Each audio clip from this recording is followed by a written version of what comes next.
अस्सलामुअलैकुम। आज हम जमात नौहम के सवाल नंबर 4 को डिस्कस करेंगे, जो कि मुख्तसर सवालात के जवाबात हैं।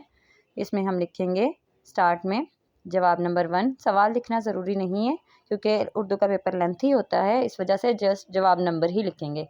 अब इसमें है जवाब नंबर 1, और जो कि मज़मून निगार ने ला क्लास का इम्तिहान दिया, और लास्ट उसके बाद एंडिंग लाइन। जवाब नंबर 2 है जुम्मन शेख और अलगू चौधरी में दोस्ती का आगाज़ उसी ज़माने में हुआ जब दोनों लड़के जुम्मन के वालिद शेख जुमेराती के वालिद थे। उसके बाद एंडिंग लाइन। जवाब नंबर 3, अख्तर का गरीब मुसव्विर दोस्त नियाजी उसे तस्वीरें बनाकर देता था। उसके बाद एंडिंग लाइन। जवाब नंबर 4 या 4, माहिरीन के मुताबिक बुलबुल के गाने की वजह उसकी गमगीन खानगी ज़िंदगी है। खानगी मीन्स घरेलू, गमगीन घरेलू ज़िंदगी है। Ending line. उसके बाद जवाब नंबर 5, डाली से मुराद फ़र्द और शजर से मुराद कौम है, यानी कि मिल्लत इस्लामिया।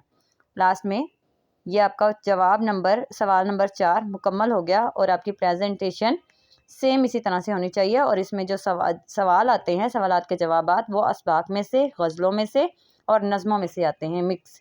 इसमें आप एडिशनल क्वेश्चन भी कर सकते हैं, उसमें ज़्यादा टाइम नहीं लगता, वरना उर्दू का पेपर लेंथी होता है, इस वजह से जस्ट जवाब नंबर ही लिखें आप।